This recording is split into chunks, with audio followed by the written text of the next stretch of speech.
news. Well,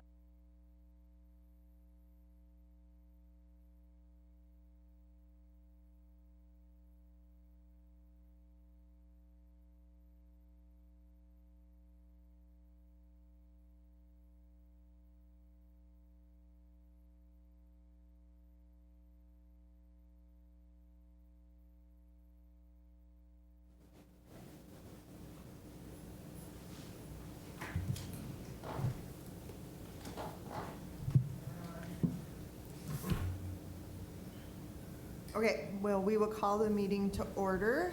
I think we're waiting for a few more people to show up, but we will proceed. Josh, do you want to do roll call? Yeah, Nate Algard, Connie Odden, Deb White, here, Shinwar Mai, Mikkel Pauline Normandin, Here. Willard Yellowbird, Here. Heather Keeler.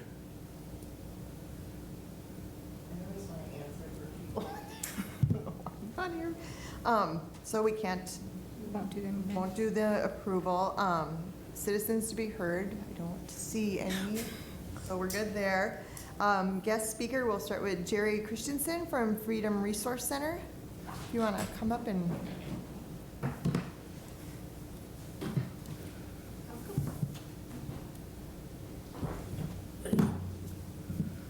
Thank you. This is a PowerPoint, and you can see the title. Is your business a lawsuit waiting to happen? We'll get to that in a minute. Those are two important questions you need to ask anytime there's a speaker. Where are they from? Who are they? Other than Willard and Josh, how many of you have heard of Freedom Resource Center for Independent Living? What do you know about us? What I know from Nate, I suppose, and I have a friend. Yes, that's right. Nate has been on this. Yep. How many of you were here when, a part of this commission, when Keith Bjornson served here? No. Okay. So you know that we're a disabilities rights organization. We work to help anybody with any disability live as independently as they possibly can. And then, who am I? Well, if you go back to the title slide, behind my name, it says accessibility specialist. That means if you have a question if something is ADA compliant or not, I should be able to answer the question. And if I can't answer the question, I should know where to go to get that answer for you in a timely fashion. And then a third question that should come up. So what's it have to do with this group? Are there any business owners in this group? Nope. Don't have to look behind because she works for Concordia. She is not a business owner. Well, what does it have to do with this group? The disability community is the only group that any of us can join at any time. I cannot join the Indigenous people group or community. I can't do that.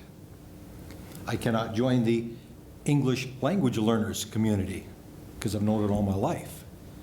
But any one of us here can join the group of people with a disability at any time they wish. And Willard right now is living with a temporary disability. At least we hope it's temporary, don't we? I hope so too. And if people with disabilities are going to live independently, they need to be able to get into businesses to acquire whatever goods and services they need. This is a total of a 3-click slide. That's click number 1. And when I give this to business people, I say, do not have a heart attack until I get the second click in, okay? One of Freedom's goals. God, look. No. Our goal is not to have lawsuits. We would rather have people spend money on making improvements to improve accessibility than spend money fighting lawsuits. There is no finding structure set up in the ADA. ADA is enforced by lawsuit. We'll talk about that a little bit later on. So we would just as soon have people improve things, improve accessibility without having to go to the lawsuit. How do you do that? What do you do? Well, the first thing you need to do is you need to, here are a couple options a lot of people use. We pretend we don't know it exists and hope it passes us by, or we do a little praying and hoping that it will pass us by. If you read the forum, a year ago, March, there was an article about businesses in Wadena and Detroit Lakes that were named in what would probably be classified as a drive-by lawsuit. It is close. I've heard that there was one in Moorhead. I heard that from a reliable source, but I have not substantiated that. Well, then a little more seriously, what to do? The first thing you need to do is you need to find out, is your place accessible? Is your place ADA compliant or not? How many of you are ADA experts? And I won't raise my hand either because I'm not. Sometimes I talk to people and I hear, well, of course our place is ADA compliant. We've got a grab bar in our bathroom and everything. And you walk in and you see something like this bathroom. There are 5 things that I can point out to you in this picture that are not ADA compliant without using a tape measure. Did you know that the bathroom right outside this door that's marked accessible is not? So, how are you expected to survey your place of business if you're not the expert? That's one of the things that we as Freedom can do. What does this have to do with non-business owners? You can encourage businesses. If you see things that you think aren't right, you can ask me. I'm not ADA police. Can't go out and write a fine. But I could take a little look at that, let you know what I saw or didn't see, and then if you know that business, you can go back and encourage them. Contact us. We'll come and do a survey and find out if there are non-compliant items. So after you make the survey, then you need to develop a plan to fix whatever's wrong. Most businesses have got a 2-year plan, 5-year plan. This is where we are, this is where we're going to be. If you know you've got some things that are non-compliant, make a plan to fix it, and then finally, of course, fix it. Well, what if I've got a building that was built in 1955? ADA was signed into law in 1990. A lot of people think that you're grandfathered in, but there is no grandfather clause in the ADA. So if anybody says we're grandfathered under ADA, they aren't. It doesn't exist. In fact, the ADA's got some fairly strong language, and this is just a real short abbreviation. Every place of public accommodation has an ongoing obligation for barrier removal to the maximum amount feasible. Now, what's feasible from mom and pop shop is a whole different thing than what's feasible for a multi-state corporation. What's feasible this year may not have been feasible last year. There are also some incentives for this, and we'll talk about that later. I mentioned lawsuits, and in my humble estimation, there are 2 types of lawsuits that drive ADA. The one that I mentioned a little bit earlier is what I think of as an extortionist lawsuit, the drive-by lawsuit. Come up to you and say, I see that this is non-compliant, give me X thousand dollars, I'll go away and leave you alone. Very common. They're not looking to get anything fixed, and if the business doesn't fix it, they're just liable for the next lawsuit that comes around. The other type is if the Department of Justice, the DOJ, or the Department of Labor comes knocking on your door. And of the 2, I think this is the more favorable, if you can have a favorable lawsuit. Typically, the Department of Justice is more interested in fixing the problem. You go into mediation is typically the first step. The person that filed the complaint gets together with a mediator from the Department of Justice and get together with whoever they filed the complaint against and make a plan to fix things. There's a business that I'm aware of in South Fargo that got involved with this because the ramp that they had was very uncompliant.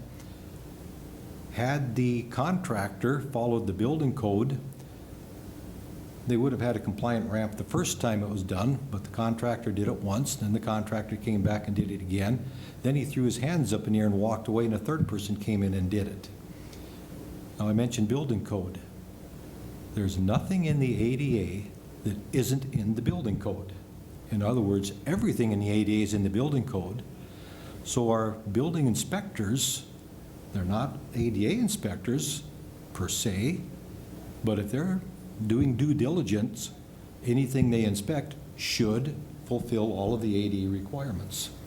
That's a real frustration. A building, you've got an architect that designed it, you've got engineers involved in the design, you've got contractors, you've got building inspectors, and somehow brand new structures are non-compliant. How many of you are familiar with where Veterans Boulevard is? Why would I mention Veterans Boulevard? Nothing on Veterans Boulevard is older than 2010. The ADA went into law in 1990. If you want, we can go on a tour of Veterans Boulevard, and without getting out of the car, lawsuit, lawsuit, lawsuit, lawsuit, without getting out of the car. Well, a big question for any business, and if you approach some business about this, they're going to ask, what's in it for me? Two things come to my mind right away: customers and employees. If people can't get in your door, they aren't coming in your door. And that goes for both customers and employees. Right now in our community, help wanted signs are up all over. There are also some tax incentives. I certainly do not expect you to read all the fine print here. Every business can get a $15,000 tax deduction for federal taxes every year. Small businesses are also eligible for an additional $5,000 tax credit. That means a small business has got a $20,000 tax incentive every year for ADA barrier removal. That's a lot of money. Some of these things are not difficult to fix. They're cheap to fix. You may recognize this location. Those are, I'm not going to call those accessible parking spaces because they aren't. They're not correct. They are blue stripe spaces. Each of those spaces is about 12 to 13 feet wide, and there are a total of 4 of them there. Do any of you know what's wrong with that and why that's not a compliant accessible parking space? Buffer in between? What? Okay. Same thing, yeah. There's what? Go ahead. There's no space in between for wheelchairs to be able to get out Okay. and over? The space you're talking about most correctly is called an access aisle. Very, very good. No access aisle, it's not compliant. These spaces were big enough that that is how they were fixed, and it is 100% compliant. Notice the stripe that goes down the middle of that access aisle? They just painted the access aisle right over the top. They wound up with an 8-foot parking space, 9-foot access aisle, 8-foot parking space. All 4 of those parking spaces there are van accessible. How many of you recognize where those pictures were taken? West Acres went from having Oh, West Acres. very few correctly marked spaces and very few van accessible spaces to having correct accessible spaces all around the building and more van accessible spaces than are required. By the way, van accessible is informational only, it's not restrictive. If it says van, it doesn't mean only van. So they didn't lose any accessible parking spaces. Here's another pretty cheap and easy fix. Can you see the problem, first of all?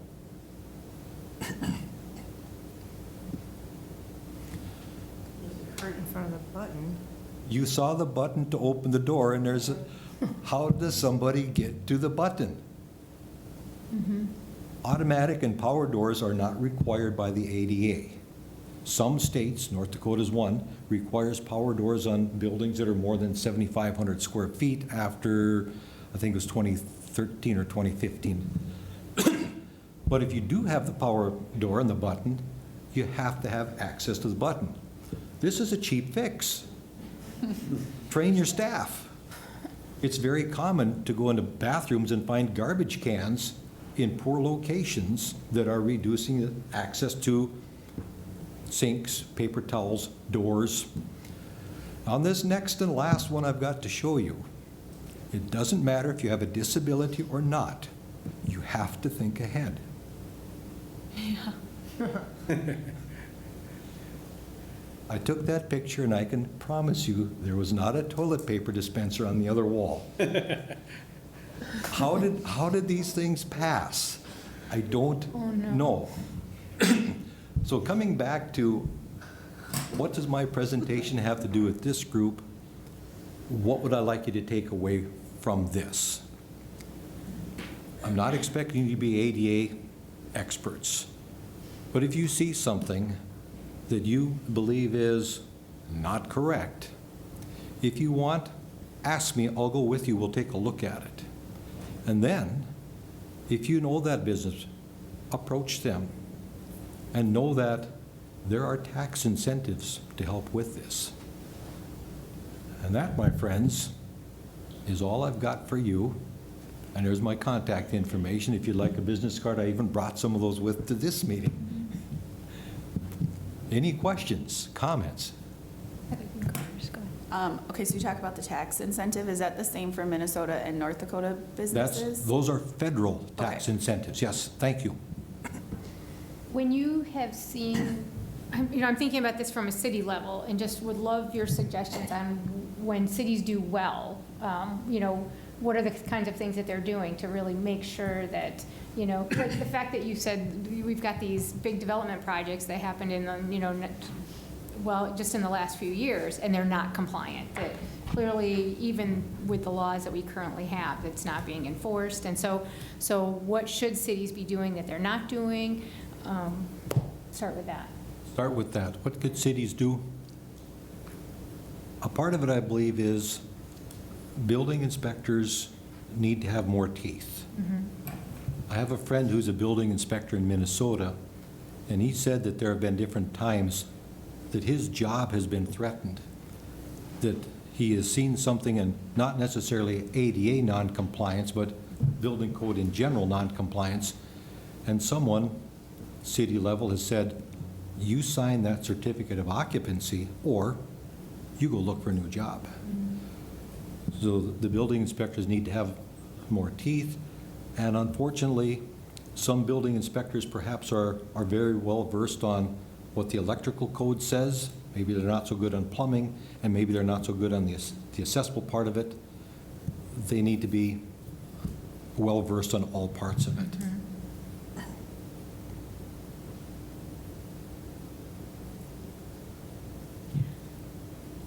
I know that the Freedom Resource Center, they have several other sites in the area too. We have offices in Fergus Falls, Wahpeton, Lisbon, and Jamestown.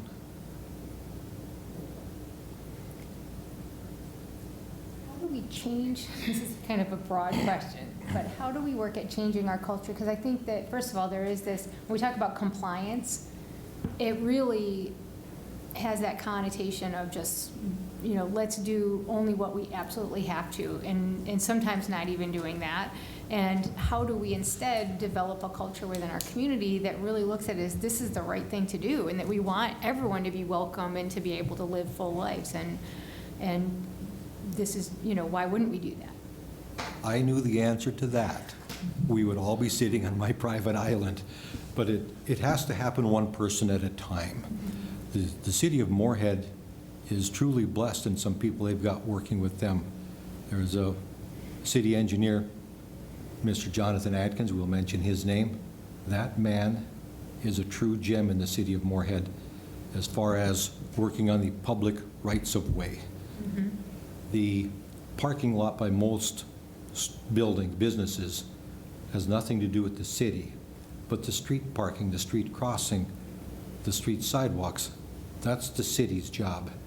And Moorhead has got a very good man, and that's a part of it, is getting someone that has that inside of himself to do exactly what you're talking about. How do you recruit those people? I don't know. Heather? I have one more question. I know that you're talking about businesses, but when you were just talking about sidewalks and whatnot, like what role is it, I have a house and I see some of my neighbors don't really keep their sidewalks clear either in the winter with snow or with trees, and so I know that it makes it more difficult for community members who are in wheelchairs that are out trying to take walks, where, what responsibility or whose responsibility does that fall on to make sure that the sidewalks stay accessible? And there you have to come down to the city or state, the local ordinance. And I've got this in my office, I don't remember for sure, but Moorhead has got that sidewalks need to be cleared either like within 12 hours, 24 hours after the end of the snowstorm. And if someone doesn't clean their sidewalk, if there is a complaint, then the city will come and clean it and charge them. Yeah. That's the same in Fargo, too. Yes. It's, The ADA says that accessible features must be kept in operable manner, but we understand that there has to be time for maintenance and repair. Well, snow removal would fall under maintenance, but they don't go any farther than that. Then you have to look at the local ordinances. And I think it's Moorhead is 24 hours, Josh might be, and it's neighborhood services. But one of the things that I think a lot of people don't know is that the city, we don't have the staffing to go all over the city to see who hasn't shoveled their sidewalk. So part of what slows it down is it does require someone, a resident, for instance, to call it in, and then they'll send an inspector, and then once the inspector establishes it, then they can take action. But In this part of the world, somebody has to complain, and we Norwegians don't like to complain about anything. But I think that's part of it, is if people see it as, hey, we want to make sure that everybody Yep. can have access in our neighborhood. And that's, again, one person at a time. And in too many cases, the importance of accessibility isn't important to any of us as an individual until for some reason it hits us right in the face. We have a disability, or someone we know or love has a disability, and then some of the same people that were saying we don't need any of this nonsense are out in the street with pitchforks and torches. Why didn't they take care of this? So I have one question for you. So if you were a small business owner and you weren't sure if you were up to code or had all the requirements, could a person contact you and you guys would come out and look it over, or what? How does that? Absolutely. Okay. Do you charge for that? We would sure like to, but what we'd really like to do is just have people say, come and talk to us. I've given this presentation to some different chambers of commerce and have offered, give me a call, I'll come. You can count the number of times my phone has rung on one hand without putting any fingers up. I believe we have a lot of people who are in the head in the sand mentality. If I pretend I don't know, nobody can hold me responsible. But that's not how it works. Have you presented at Moorhead Business Association? Yep. Oh, good, okay. I thought so. Okay. Good information, thank you. And Josh asked me to talk to you a little bit about this. I know a little bit about it. I'm on the board for this group. You are an artist first. And then when you get the smaller print, it says, seeks new, emerging, and established artists with disabilities from every cultural background. A lady by the name of Sherry Sherrick got a grant put together. The first year is getting this art show organized, and it says that the show is going to be February 1 through March 31st at the Yumkamp Center. Then the plan is that that show is going to travel to some different galleries in our region, the counties that are mentioned there. It's a it's a Minnesota grant, so it's Minnesota artists, but Fargo, Moorhead, sister cities on the border, Fargo residents are eligible. Likewise, we've got Breckenridge and Wahpeton. Wahpeton residents are eligible to bring their artwork for this as well.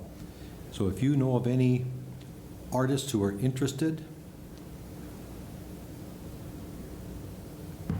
and there's the online application is right there.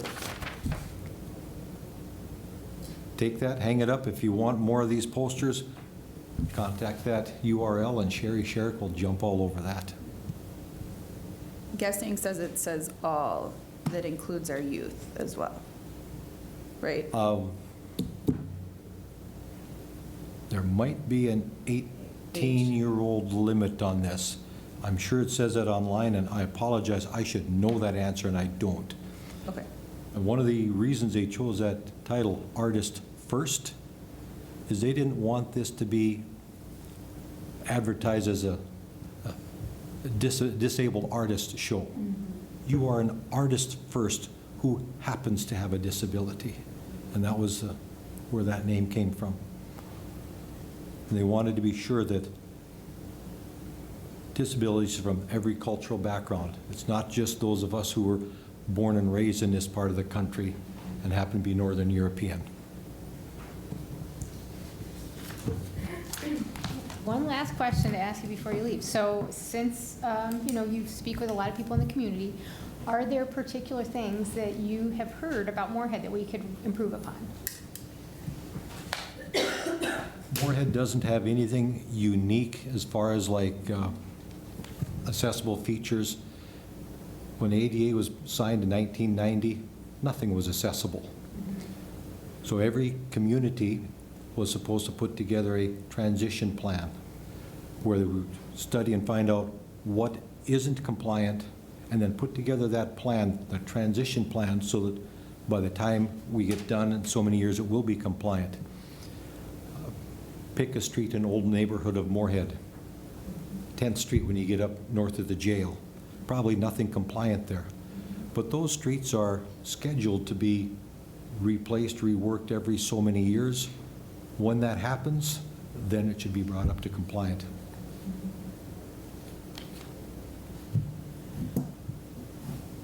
Thank you. Anything else? Did I take more than my 10 minutes? Just a little. There were a lot of Say me. questions. Yeah. Thank you, Bill, for the. Thank you, and if you have questions, is something compliant or not, ask. We'll go look at it. I'd love to go with you, because then I can teach you a little bit of what I know. And if you know the person that owns a business, that's a lot more inviting than if some stranger walks up and says, this isn't right. Thank you. Thanks. I'd like to say, Jerry, I'd like to thank you, because I learned so much working with you and Nate when I was the planner over at the city, and in some of those programs that we went to. And just walking in some of those buildings, or like the Dome and all those places that we visited and stuff, I learned so much. A lot of things I would have never known, to tell you the truth. So thank you so much for that, too. Thank you for the kind words, Willard. It was fun working with you. You should have told me a little bit about ladder climbing, though. Right. Didn't have to learn the hard way.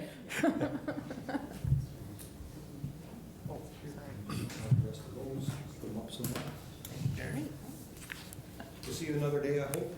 We'll see you. Thank you Yeah. so much. Should we just move on to our next guest speaker? We Okay. can do the approval agenda. Oh, yeah. Oh, okay, let's do that really fast. Everybody have a chance to kind of review the agenda and minutes.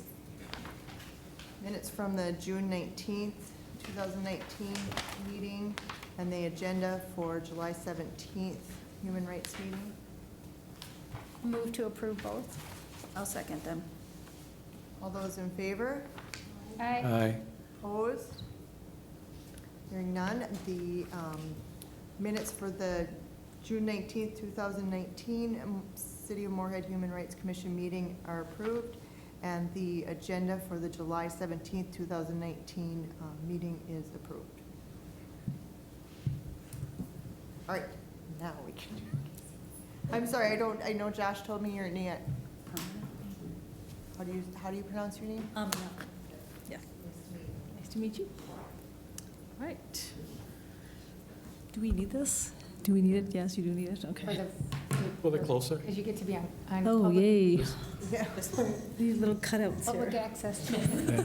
Just pull it closer. Oh, it's not fixed in Yeah. place. Haha. Yeah, hey. Okay.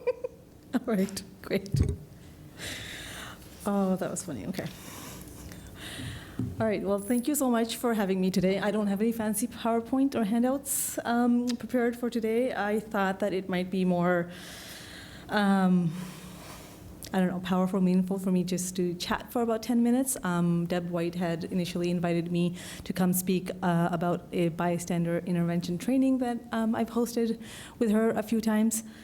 So I really am grateful and thankful to the commission for inviting me and giving me some time to listen.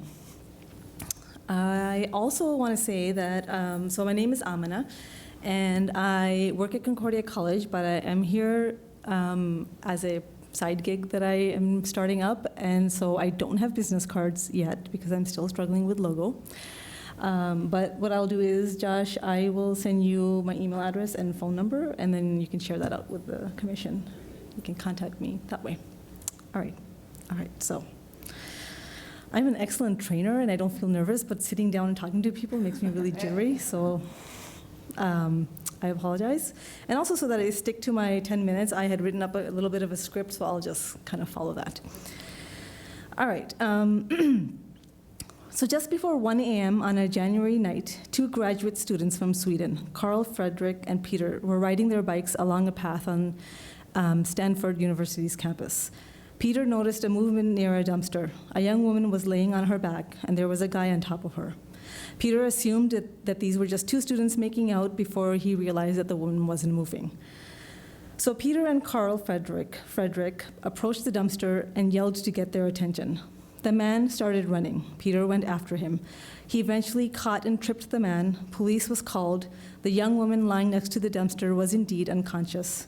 She had her dress pulled up and her underwear was missing. She was later identified as a 19-year-old student. Her blood alcohol level was 3 times the legal limit for driving. She did not recall the assault. Then the man who assaulted her was Brock Turner, who was later convicted of 3 felony sex abuse charges. I tell this story to remind ourselves that most crimes, whether they are big or small, do not happen out in the middle of nowhere. They happen in our cities and they happen in our backyards. When such an incident happens, there's a good chance that someone might be present nearby, that someone might be able to see something or hear something and do something. Even if no one actually witnessed the incident, it is likely that people may have noticed signs suggesting that something bad might have happened in this case.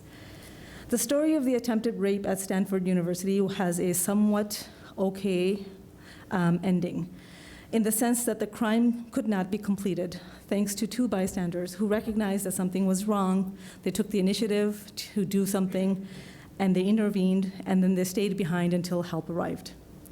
But the young woman in the story probably did not get drunk all alone. There were most likely people who saw her drinking and leaving in an intoxicated state with Brock Turner. I am glad that the 2 students intervened on behalf of this unconscious woman. But if other people were more attentive in the hours prior to that moment, they might have been able to prevent things from going this far. Perhaps someday you might find yourself in a situation where you can stop a crime or prevent an assault or stand up on behalf of somebody who is being abused or victimized. What would it take for you to be able to recognize that something is wrong? What would it take for you to have the courage to intervene? What would it take for you to overcome the habit and tendency to mind your own business in order to interfere in someone else's? And if you have never thought about these things, how would you know what the right thing to do would be in a critical and tense moment that could help someone in trouble, that doesn't make the situation worse than it already is, and that does not put you in considerable harm's way? Bystanders can do a great deal of good, provided they are able to spot troubling patterns and have some understanding of how best to intervene. A few things that I cover in my bystander intervention training are an outline of the theory and history behind the bystander effect, real examples of situations that have required bystander intervention, best practices and considerations for when you are in a crisis, as well as what we as individuals and communities can do when there is not a specific crisis at hand, so that we can strengthen community values that support bystander intervention mindsets. The bystander intervention training that I deliver provides a particular focus on intervening in situations where racial, ethnic, or other types of prejudices are the main culprit, and where a person belonging to a minoritized group is being harassed, abused, or victimized. The training that I provide is suitable for all audiences, both dominant group members and minoritized group members. And if the Human Rights Commission is thinking of having this training be delivered to specific institutions or individuals or groups of people, the content can also be customized to meet the needs of a particular audience. While it is important to address and train minoritized groups and individuals, there is significant and particular value in addressing our dominant community members, as they do make up the majority of our community. In the training, I emphasize that a community needs to take full responsibility for eradicating racism, sexism, homophobia, etc., and other societal ills that make it hard for the community to be a safe place of belonging for all. In this regard, it is vital that our trainings educate and focus on the role that dominant group members play so that they are better empowered to be active allies in situations that need their intervention. Often in cases of harm, it is tempting, and so often happens, that the potential victims of harm are given advice on how not to be victimized. Women are taught how not to be assaulted or raped. People of color are taught what to do, what to say, what not to say to remain safe and alive. In the bystander intervention training that I offer, the difference between individual acts of prejudice and structural injustices is outlined, so that our focus is in enabling men to prevent rape and white people to prevent racism. I provide the lens and skills needed to recognize how one must intervene on behalf of another person with less power. In the context of racism, we explore racism as a structural problem. Most racism is hidden in the historical legacy to which we are all heirs, in laws and in conventions, in attitudes and feelings and beliefs. Most racism is not blatant or dramatic, but silent and pernicious. And most acts of racism do not make headlines and are not captured on videos. In the training, I help participants understand racism as a structural problem so they can see its manifestations in everyday life as well as in overt expressions of prejudice. I emphasize that it is not enough to just intervene in one particular situation, for that is only reactive and an emergency measure. When that moment of emergency passes, we talk about how the community remains responsible for doing whatever needs to be done in order to dismantle racism and other discriminatory structures and to foster and maintain a culture free of prejudice. Participants who've attended my trainings have shared that one of the most important lessons they took away from the bystander intervention training is that a bunch of people living together in the same area do not constitute a community. We don't become a community until we are truly dependent on each other, which is what makes us realize that we cannot meet our needs unless we meet the needs of our neighbors. In a real community, a community understands that if a small group of people is not safe, then the community as a whole is not safe. And in real community, people don't focus on trying to maximize their own interest, advantage, and safety, but instead are concerned with their neighbors' welfare as they are with their own. In the bystander intervention training, participants learn that bystander intervention is aimed at eliminating or reducing harm, is not a random act of charity or kindness, but is actually a necessary mindset for our own safety and the well-being of all those around us. When we help a stranger, we're not helping another. We are merely doing our part in making our community for everyone safe for ourselves and everyone else. The bystander intervention training is both timely in the context of our current political climate, but also timeless as the concept of othering and exclusion is not new to the US. So that's a little bit of an overview of what the training includes. I'm open to some questions. So do companies or groups have you come in and do a training, or are you one-on-one, or what is involved in the actual training? Well, the trainings that I have done so far are groups of people. So I've been to New Leadership Training Institute twice. I've also held trainings on campus at Concordia College. But my hope is that local businesses will also invite and have that kind of training for their employees.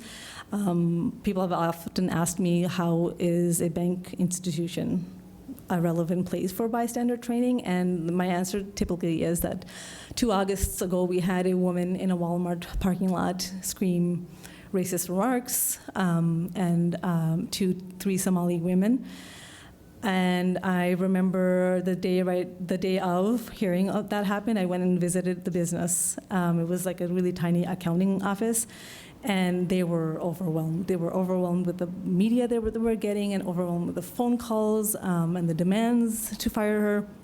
So even if you were looking at it from a perspective of, I don't want my employee doing something like this, or I don't want my employee to be reported as someone who stood around and watched someone else being abused and victimized, it's healthier for your business when you have people who are whole human beings and who have good ethics and have good morals and understand and are a good member of the community. Well, any business, because Right. there's people there. There's people there, exactly, because you could, yeah, It's just where you could go to. exactly. I mean, you could have bystander intervention incidents happening in the business, Right. so. And I'll just add to that, because Amina mentioned that she's done it 2 years in a row for the Women's Leadership Program Institute that I coordinate.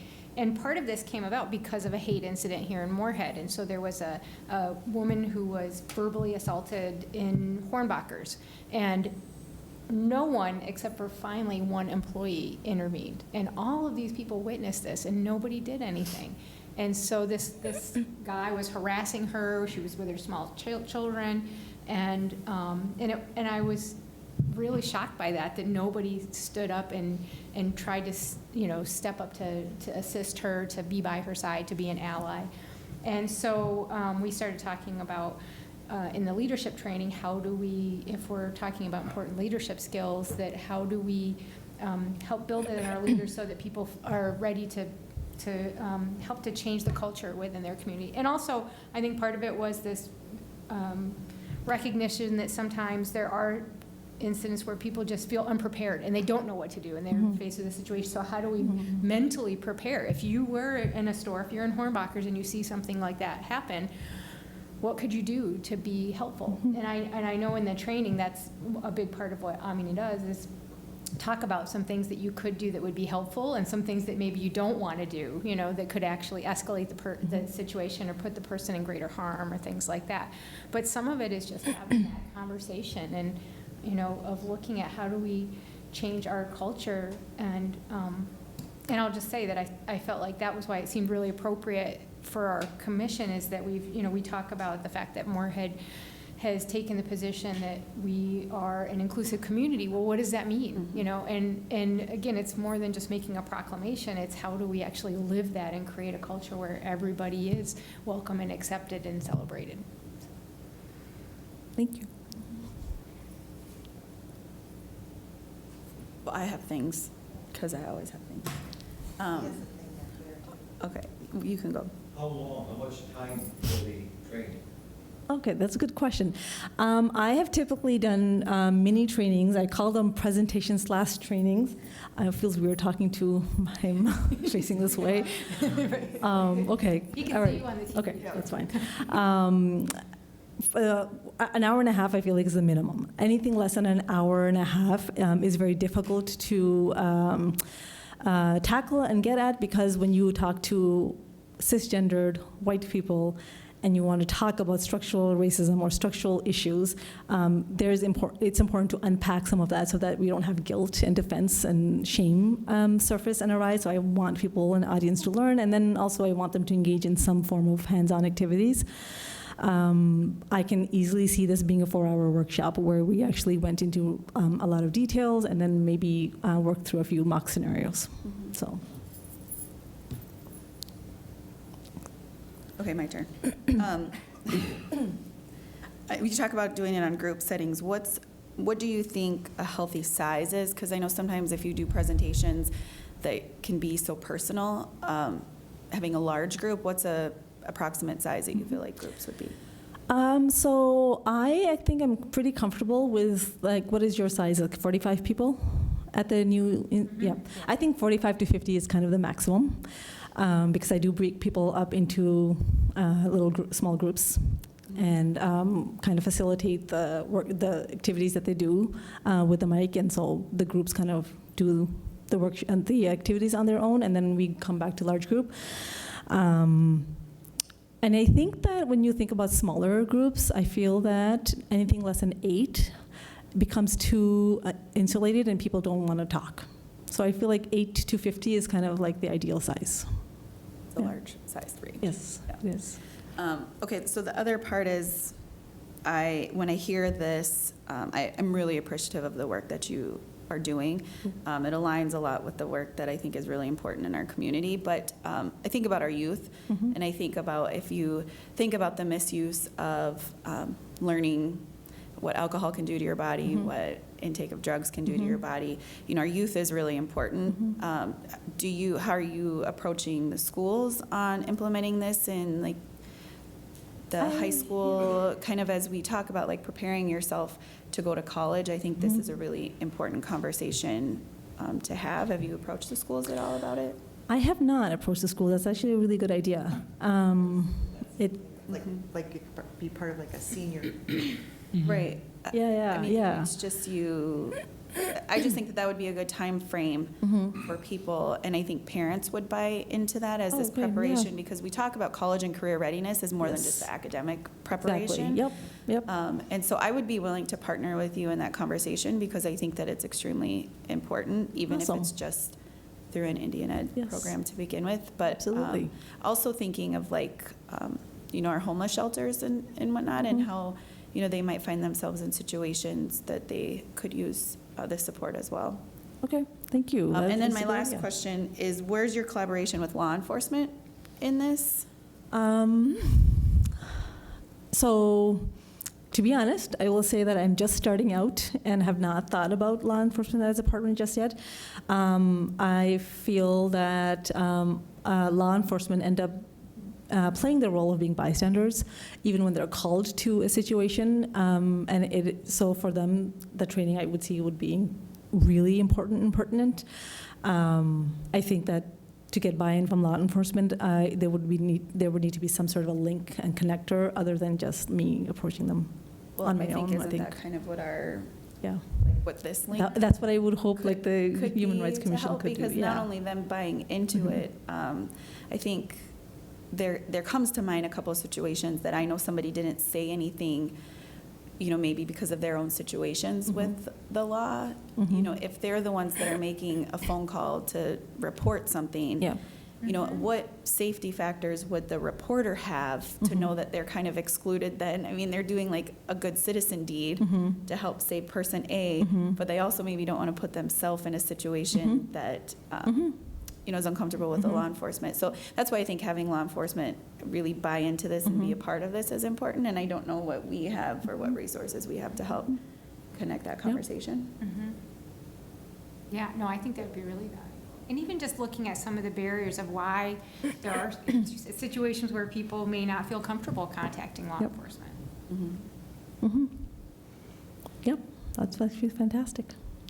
Yeah, I think from a sociological standpoint, the bystander theory, if you want to call it that, is much greater in larger cities. I mean, just from my standpoint, I remember when I was in New York City for a co-op one time, you could walk down the street and talk to people, and they would just not even they'd make you feel like you weren't even there. And I think a lot of people just want to keep to themselves when they can do something. And sometimes they just freeze and not know what to do as well. So I think this is a great opportunity for training with law enforcement, but also in colleges and high schools when kids are about to graduate. I think that's another opportunity to prepare them for the next level. or next stage in their careers. Yeah, that's a really good point. One of the things that I focus on and spend a bit of time on is explaining the bystander effect. And for those of you who are not familiar with it, it's actually a researched and well vetted phenomenon that if harm is taking place, if someone is being victimized, the more people present, the less likelihood someone's going to help you. Mm-hmm. And that always just shocks people because people are like, of course I would step in, of course I would say something. And then when they see a couple of videos and they hear about the phenomenon and why it actually is like that and why we're wired to not and to freeze and to not poke into someone else's business, I think I find participants are just kind of floored, seriously, that's exactly how I would behave too, I think. And so it's really helpful for them to understand that it is kind of normal for them to actually instinctually behave like that. But then they also learn about the helper effect, because that's a less known common theory that says that the minute one person steps in, that multiplies because other Yeah, people it's follow. just like the show, what would Right. you do? Yes, I was just. I used What to would you watch do? that show all the time. Yeah, what would you do? I thought it was just fascinating just watching Yes. people just walk by and not do Yes. anything. I'm the type of person that would say something. Exactly, yeah. So, I would too, but then I would probably get myself in trouble. What would happen? So maybe bystander somebody will Yeah. back you up. So I wouldn't escalate. Yes. Maybe somebody Yes. will back you up. Maybe I could just be the first stepper. Yeah. I think this program also would help some of the minority individuals to be more conscious and more maybe more to say something. Mm-hmm.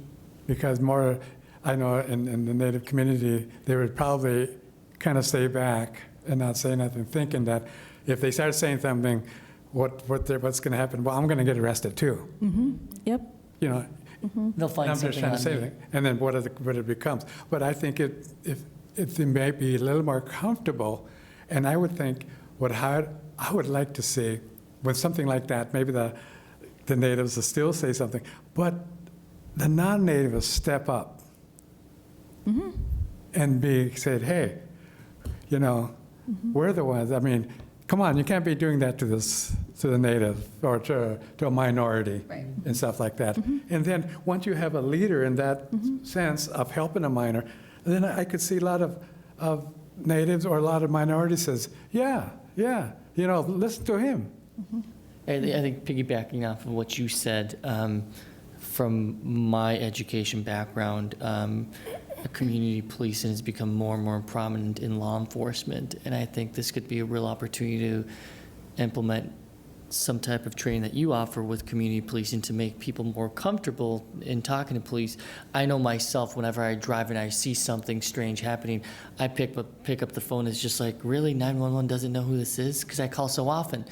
I mean, I'll be driving and all of a sudden there'll be a trailer in front of me and the bottom of the trailer will hit the ground so hard and it'll sparks. And I'll call that in because I'm like, he's driving too fast and this could result in something happening. So I immediately pick up the phone, but yeah, sometimes I wonder how they don't have me have my name. They do. Yeah, not this guy again. Yeah.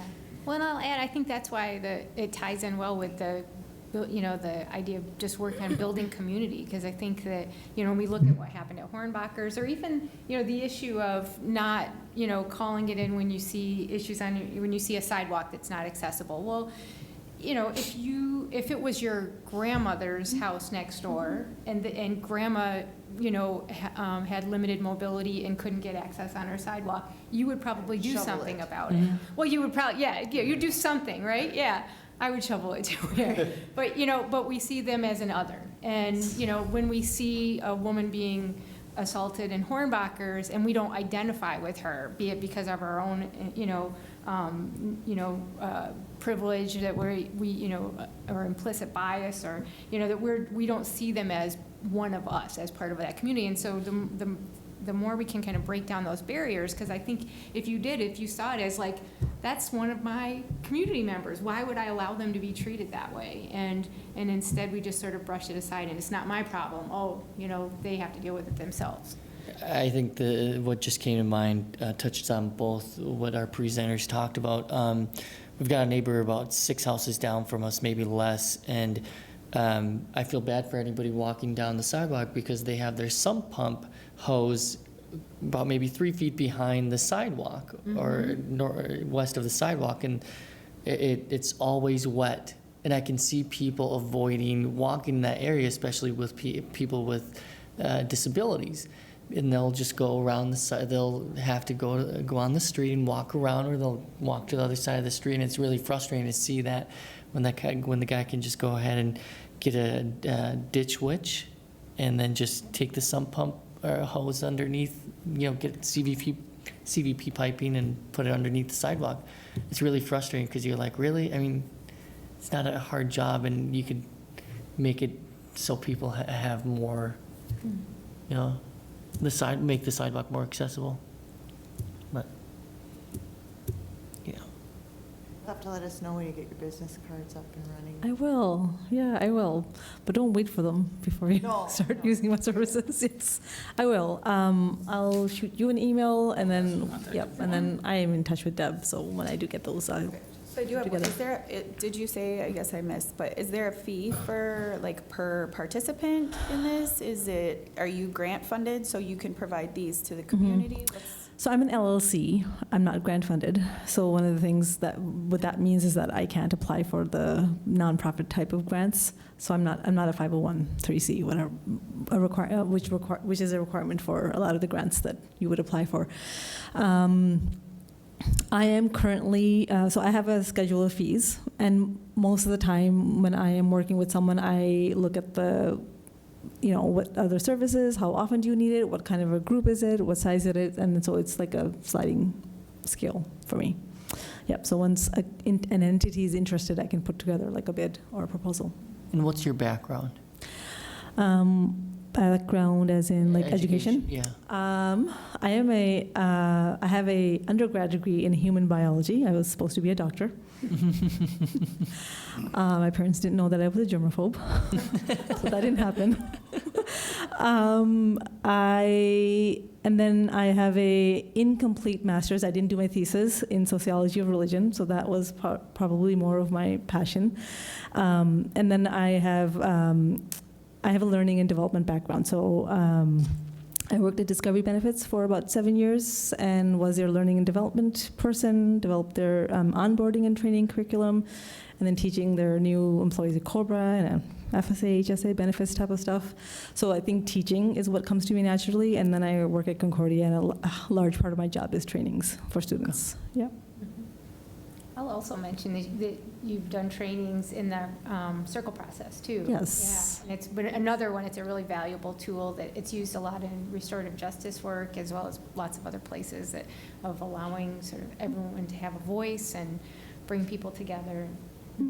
Yep, so I deliver a whole bunch of, I don't know what to call them, like community building type of trainings. So I provide circle process trainings. At the moment, they're predominantly for students on campus. I also do a nonviolent communication training, which is a 2-day training.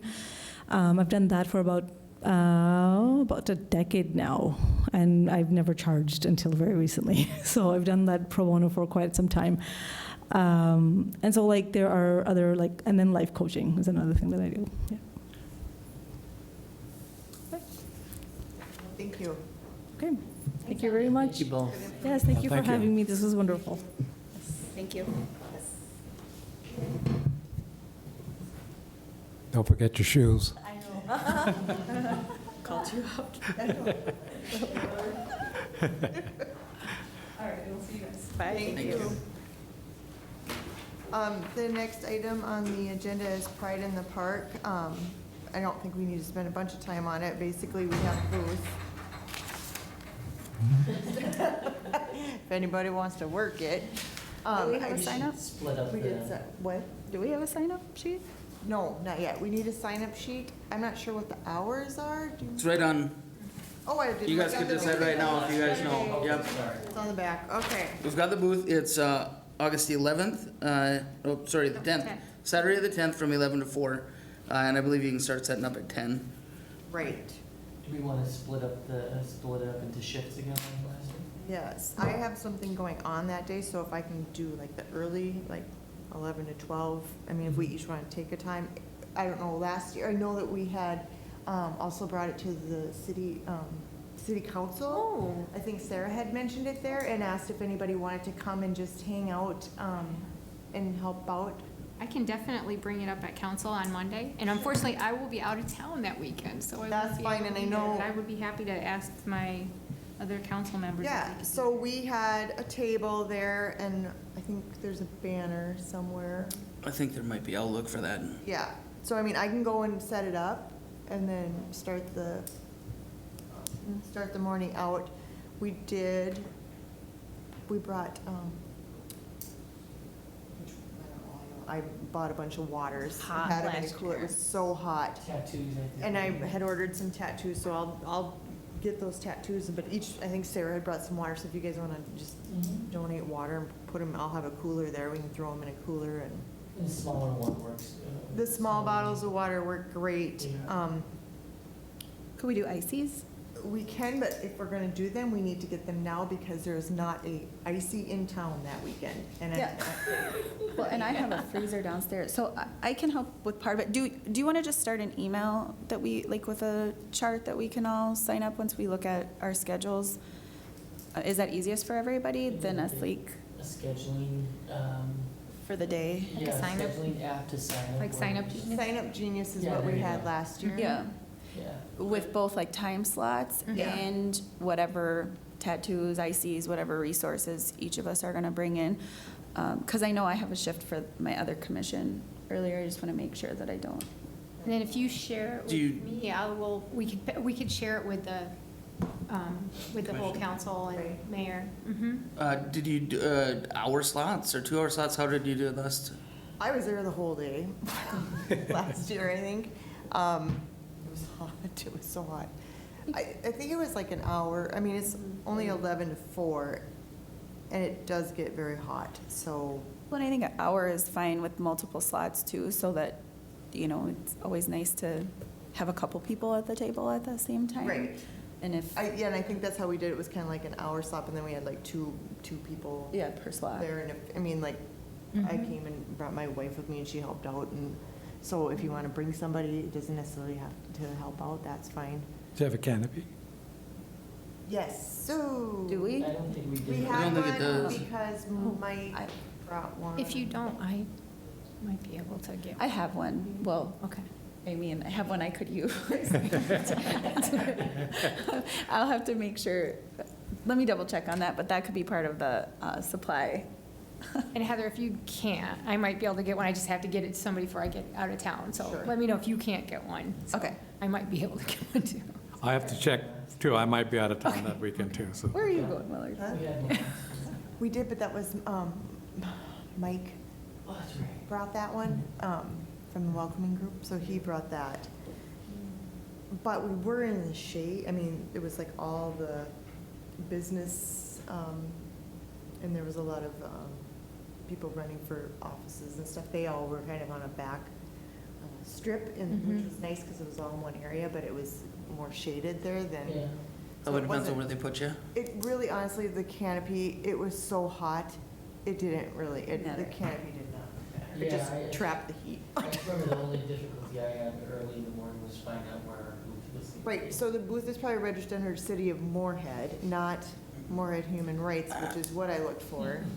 That did That's what I was not. It looking might be under HRC. I'll check. I just Okay. remember me not being able to find it for at least. I the couldn't first either. 45 minutes. Right, so that was awesome. But yeah, if we want to get freezies and water, and I'll order some tattoos, and that was nice. Oh, and then I think that last year we had some little pamphlets that were just printed up that we handed out. Josh? Do we still have them? I don't know. I'll look in my garage. Well, and that might be something, I mean, I know that it's great to have it for this, but just in general. Yeah. like I for think us that's to what it was. It update. Yeah. was just kind of like a standard, human rights, like that we would normally hand out. It just had like pride colors on it. Yeah. Yeah. I can look to see if we Lisa have would- kind of a well, it standard. might be. No, Lisa had, I think Lisa had an assistant that printed those out, so she might know what it was. Check. Okay. No, this is not. Do we do anything for the parade? Did not last year. I don't know what we would do. I can't remember if this, was the council in the parade last year? This is the first time around for me too, so I really don't know. I I don't. haven't been I don't here think long so. enough. Okay. Oh, maybe they were. I don't know, I didn't do I any. didn't do any. Yeah. So it was just a question. I know that Mhm. it's two kind of different Groups. events, but a lot of, you know, I mean, I think more community people come out to the parade sometimes. There's a lot of people at the parade. So just keep that in mind for the future if we, Well, and I don't, I which one we mean. want to do. I don't know what we would. Give out, walk Walk. with shirts. If we, do we have shirts? I mean, is that something that we have as a commission when we do things in the community, other than our We name have our tag? name tags. Not I don't- visible in a parade, but. Right. And I don't That would know, be we don't have something. like a big banner, and the sign that we put in front of the booth is. The booth. This way. Yeah. Right, we have a So we can't, like- city banner or something, that, we have things that we've used in parades for the city, but, Just something to think about. yeah, Um, yeah. I mean, for other things too, like, do we represent ourselves in the parades that are happening in Moorhead? And should we be more visible and things like that? And I also don't know If we had a big budget. banner, we could be in every parade. I mean, if we had a straight across banner and shirts and stickers of, or like tattoos of some sort, I mean, those are easy parade things. I don't know. If there is, it's minimal. I mean, maybe for a banner, we've already got the one. That one, yeah. Yep. A paper banner, or? No, it's Like a The vinyl. vinyl. Stand up, yeah. Yeah, but it's a sign, it's a stand. Mm. Mm. I got the old City Fargo one, we can just paint over it. Very helpful. Willard, no.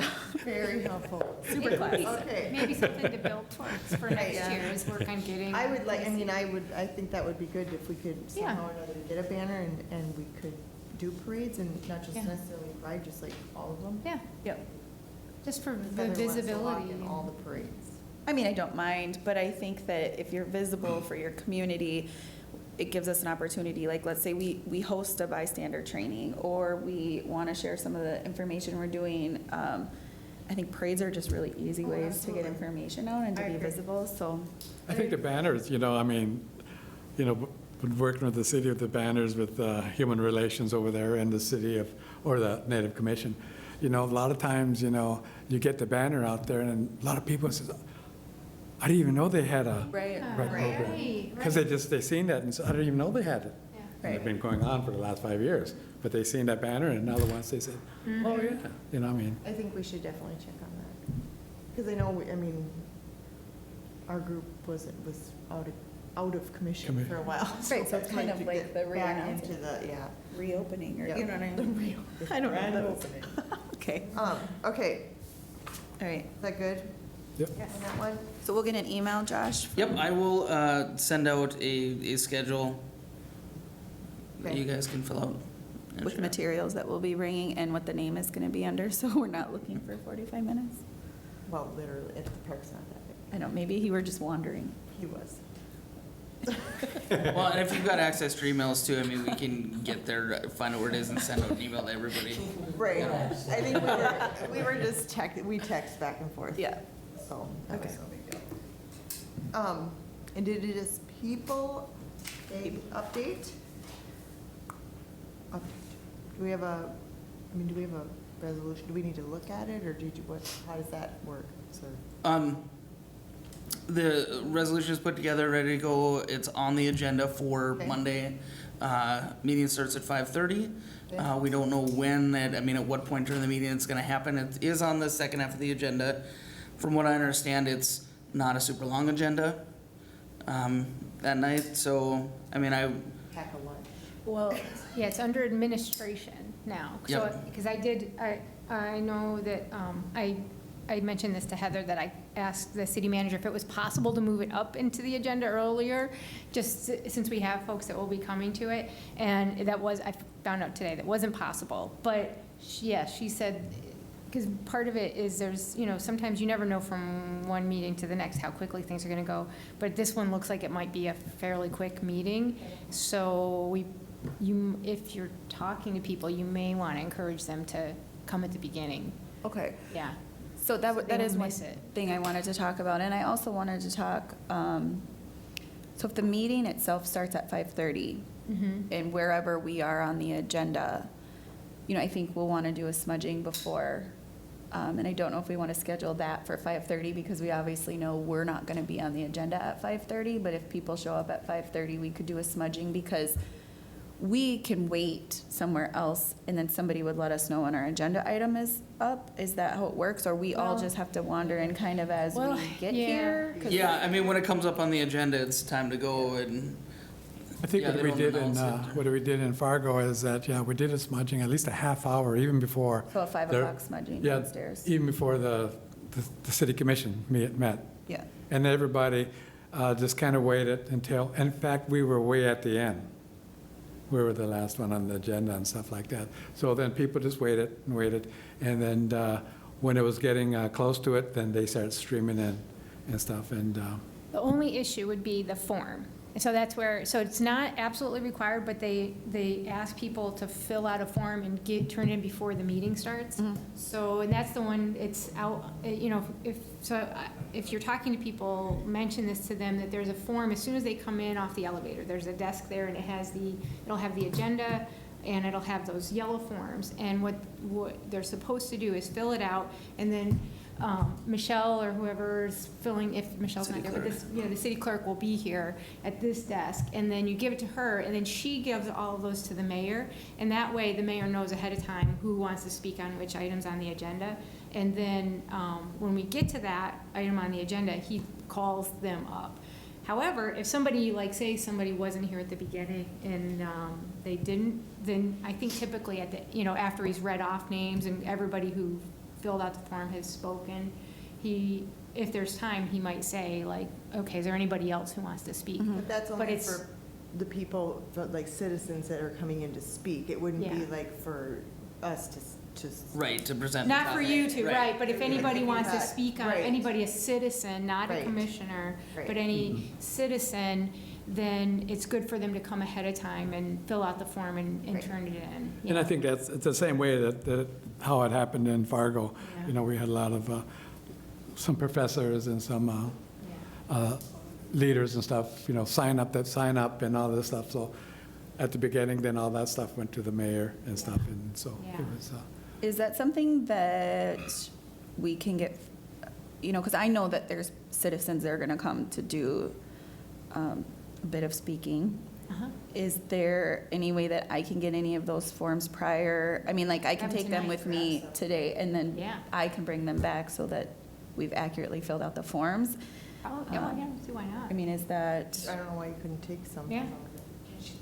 Is there a supply out there? I don't know. There should be, I don't know. I don't know if they just put it out at the meeting, I can't or if they have it remember at their head of time. If not, I'm sure I can get a hold of one and get it out to you. Yeah. Say she But had a look, bunch would of- we leave that, see Say if she they. had some forms and people wanted to speak and she filled them out ahead of time, can she scan and email them? I still think they I want would- to bring it here and hand it Well, I in was at the just meeting wondering if time to the mayor wanted clerk. to look them over, so you're just not like looking at a bunch of them during the Right. meeting. well, so Always like a my review, brain but ahead of time. works that there's 88 chairs in here? So I'm like a goal person, goal but I think if we all got them, if they're all filled out and stuff, and then we can come before the meeting and give them to you.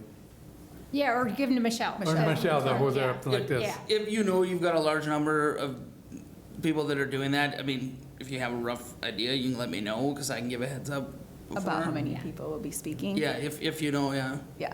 Yeah. Okay, so my last question on that is, as a citizen to speak on the issue, do they need to be Moorhead residents? No. Is that one of the questions on the, Do not have to be a Moorhead resident to speak on an issue. in support? Right. I'm- As far, I don't know if that's the case. I mean, we have people speak on things that are not, See if there's you a know. form out there. So say there's a business person that, Mhm. lives in Fargo. I can't recall ever seeing anything. I could be wrong, but I can't recall seeing that we only allow people who have Right. connections to Moorhead to. Okay, I just kind of want to make sure, because I feel like this is one of those topics, and Willard, you probably know, there's people who are very passionate and knowledgeable about the national movement Yeah. that might speak on it, and I just want to know what our boundaries are with what citizens, Right. the council would Yeah. listen. The- Right, did you count it? Right, it's 11, but. The other thing is that since there likely will be a number of people, that will probably be a time where the mayor will enforce the time limit. So when there's not a lot of, like, we typically, I think it's 3 minutes per person. Okay. And sometimes, if there's not very many people, we're not that lax, but there'll be a little timer, in fact, right up here, that they'll start the clock when somebody starts talking, and then they get 3 minutes. And he'll probably be a little, Yeah. just if we have a lot of people, I'm sure he'll be more Right. mindful of that. Are we on the 3-minute time limit? No. Right What's- now? No, I'm saying If like we when had we, a bunch of people come in, then yeah. no, as No, he's commissioners, when we commissioners. present the Right. resolution, what's our? Because you're going to be presenting it and reporting on it, so you're there as commissioners, so Can we see the resolution? I think we've I had can Bob see if we can Zimmerman send it talk out. for a couple hours. Okay. The only other piece that I guess I just want to be aware of and how we're going to present it is, as the conversation continues to go on, I think we're quickly realizing that nobody really understands that we don't celebrate Columbus Day, but yet I can't find the paper trail or the policy trail that really outlines that. Is that something that you can help do some research on? Because I know that there's this like general standing and this general understanding that like, well, we don't celebrate it, but it's easy to say that. But when you get into really changing things, a lot of people are asking me, where's the documentation that states this? Sure. Well, and that's the So- tough part about, you can't prove a negative, if it never existed, it never, But it's a national holiday. it's a federal And so holiday. Yep. It is a federal holiday, and I know that when I look at, like the Minnesota state, there's this little tiny piece in there that still says it's a holiday. There's just this secondary portion that talks about it's not a federally recognized holiday, therefore, school is not mandatory to be out of school, and work doesn't have to be closed on that day. I feel like that's a little bit different in a business aspect than it is in a general celebration of where we stand in celebrating and recognizing Columbus Day as a holiday. And so if there's any way that we can get a little bit more clarification, because I feel like that conversation is going to be one that comes up. And I also know that from a public speaking standpoint, I know that we've been educated about that a little bit more in this process. But I think when people come forward, there's that purposeful connection as to the nationally why Indigenous Peoples Day is on that day is directly connected to the fact that nationally it's celebrated as Columbus Day. So I just don't know if there's any preparation that we need to have to back up where we keep saying, well, it's not something that we celebrate.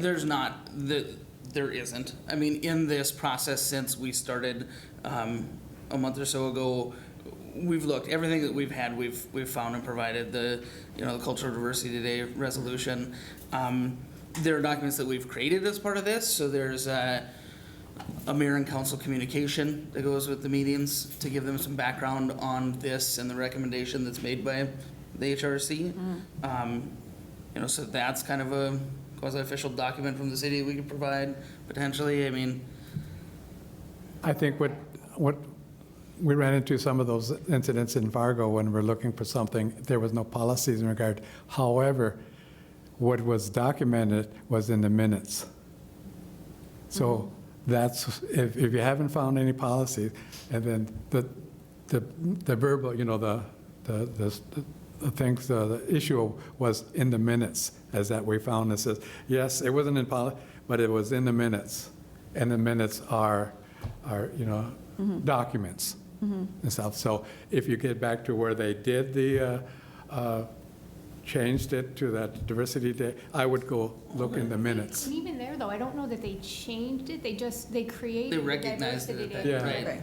Because part of it is that, the city of Moorhead has never had a public, like, they've never created something as a Columbus Day. So it's been a federal holiday and then a state, but they don't have anything where the city has ever. And so that's where they can't, so when they created the Diversity Day, it wasn't to change from a Columbus Day. They just created something new, but they never, so, you know, at least as far as everybody has said, is there's never been any city like proclamation or made it an official holiday within the city or anything like that. Okay. So we won't be changing from anything, we'll Right. just be creating a new, and the same thing, we're not also changing the existing Diversity Day, Right. we're creating a new one. But I think it is important to recognize the origin of Indigenous Peoples' Day and in the larger perspective of where it's, you know, where it came from too, so. Grand Parks just passed theirs, They didn't they? did. I know. I was so bummed I couldn't go up for that. Okay, so then the last question is, what's the process after we present it to city council? So you want me to say it, or you want? Yeah, go right ahead, yeah. Okay, so I believe what will happen is probably Mikkel will come up as the chair. Well, actually, Okay. I'm not sure, I have like a previous commitment, Oh. which I didn't know about all this, but I was committed like months and months ago. I don't know if that's gonna be a thing. Okay. So I won't know until maybe tomorrow or Okay. Friday, so I will be here if I can, if not, it's all you. So I was gonna say, yeah, so. Both of you. So you'll designate them Introduce to, them Right. as, yeah, Well, so if because you're there, you're you could bring, Vice invite them chair. up. Vice chair, Right. so. Yeah, yeah. And Josh will be there as the staff person, and so. yeah, but I won't be speaking, I'll just Just be in the sit on background. Right, or, well, if you're not there, then Josh could, you know, go up there and then have them come up, have you two come up as the commissioners to speak on it. So, or they could just go up. So, but anyway, it'll be the, Right. so it usually starts off with like the officials, which you guys would be the officials. And then after that, then they would open it for public discussion, right? See if for citizens to be heard. Right. And then if we get and then after that, I believe if we have a motion to pass it, then we'll have a discussion as the council, and after that, then we vote on it. So then once it's voted on Yeah. and the decision is made there, then is there any other process after that? Mm. No, That's it. comes record then. Right, and then what we could do is we can go back and say, well, what does this mean? You know, like, would we like to do some things in recognition, or, you know, rather than have it just be like, hey, isn't that great, we Yeah. passed this resolution, and, Okay. you know, like. I just didn't know, because I know in some cities, then it goes through a court process No. as well. And so I just That's wanted it. to If make they- sure that If they once. approve it, it's approved and it's done. The other thing to keep in mind or just address quickly is, so media requests go to the chair of the commission. If she's not available or if she designates somebody else, they can speak to the media. Otherwise, commissioners can only speak on their own behalf, not on the behalf of the commission. So we'll need Mikkel to designate someone if there's somebody who wants to, and if you're not gonna be here, don't wanna do it, to talk to the media, if there is some. And I'm guessing there is. There was a call today from the forum, had some questions about it, so there's the potential that some might be there that night. Well, if I'm not here, then I mean, can I designate both of them? Sure. Let me know, I'll put ribbons on my sling here. I just did, Ribbons. I'll let you know if I'm gonna be here, I'll send you an email, but hopefully I'll know tomorrow, because I'm And I in. hate to step up, I have to go to get to a 5K this. That's fine. Okay. Yeah, just a I'm little good. bit. Sorry for all the questions. I seem like I always See hold you on us up. Monday. Okay. Anything else? I will see if I can send that, those communications and resolution out for the group so they can see it ahead of time. Perfect, because I love to read things in Do you? advance. It was put together by, the city attorney, so, well, with the help of us, so, but, Great. For the second yes. Monday. Yeah, just send it and what, yep. And then you'll have questions. probably Eh, clarifications more or less. I can provide clarifications. I'm not sure We can how change it. flexible there is for changing anything, but That's That's okay. fine. Thank you for your help on that. You're welcome. I know that I have been pushing for this. This has been a process for me for almost 2.5 years to try to implement this. And so I just appreciate all of your guys' support and the background work that you've given for this. I just want to make sure that I show the gratitude and the appreciation, because I know that this is something that's much bigger than just Willard and I. And it's really important for the whole community and our next generation. So thank you. Okay. Is there, we kind of covered reports, announcements. Anybody? I do have one, if I could just share, pass this around, was given to this by someone in the city. MetroCog is having a, well, you can read the flyer, it's a bikeway gap analysis study that was done, and they're having an open house to talk about that at the end of July, so. So I do have a question on things like this. Is there some responsibility that we have as commission members to attend city meetings? Or, you know, like, one thing comes to mind, not a little bit different than this, but Willard and I went to support a family who had a lemonade fundraiser for a child who was in critical care at the time. Is it okay for us to be there as a representation from the Human Rights Commission in support of community things? Like, should some of us plan to go to something like this in representation of the Human Rights Commission? It's something that should be discussed and agreed upon as a commission. Right. So then, it's a great thing to get out of the community. It just shouldn't be done without first having discussed it here and agreed upon it. So how should that process of communication go? Like, through email, through making sure that we bring in and we know what's going on in the next I think it month or has to two? be- Yeah, I think you have to Reports and announcements, yeah, you could email it to me to add it to the agenda. You could just bring it up in reports and announcements and it could be discussed, but yeah, we can get it on in the meetings. Okay, It so, it can't be like a group email, because then that leaves. Right. No, no, That can't be the thing. right. okay, so is anybody planning on going to this? I think it's cool, but. Yeah, I'm glad too.